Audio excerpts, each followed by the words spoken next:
இன்றைக்கி கடவுள் நம்மளுக்கு கொடுத்துருக்க வசனம் யோசுவா 24:4. ஈசாக்குக்கு யாக்கோப்பையும் ஏசாவையும் கட்டளையிட்டு ஏசாவுக்கு சேயீர் மலை தேசத்தை சுதந்திரிக்கும்படி கொடுத்தேன். யாக்கோபும் அவன் பிள்ளைகளும் எகிப்துக்கு போனார்கள். இந்த வசனத்தை கொண்டு கடவுள் மட்டும் என்ன சொல்கிறத பார்ப்போம்.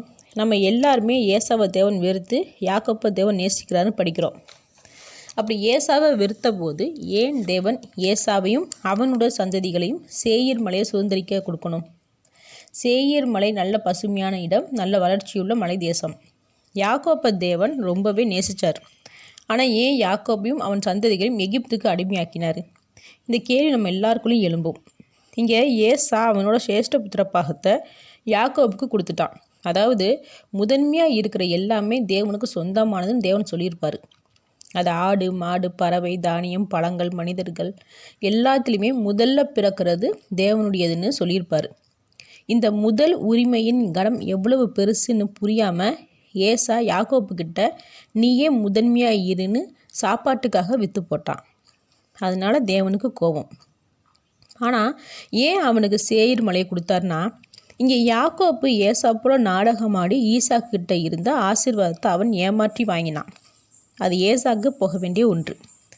அதனால தான் தேவன் ஏசா மேலே கோபம் இருந்தாலும் அவனுக்கு சேயீர் மலையை கொடுத்தாரு.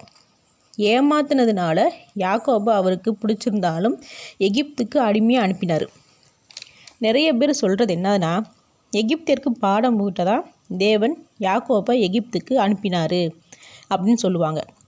சரிதான், எகிப்திற்கு கர்த்தர் ஒருவரே கடவுள்னு பாடம் புகட்டினார். அவர் நினச்சிருந்தா யாக்கோப்பை அடிமையாக அனுப்பாமலேயே பாடம் ஊட்டியிருக்க முடியும். யாக்கோப்புக்கு பலத்தை கொடுத்து பாடம் புகட்டியிருக்க முடியும்.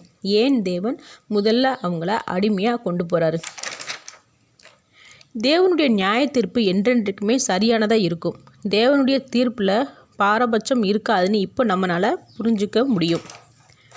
நம்ம தேவனுக்கு பிடிச்சவங்களாகவே இருந்தாலும் தப்பு செய்யும்போது தேவனுடைய தீர்ப்பும் தண்டனையும் ஒன்றுதான். ஆமேன்.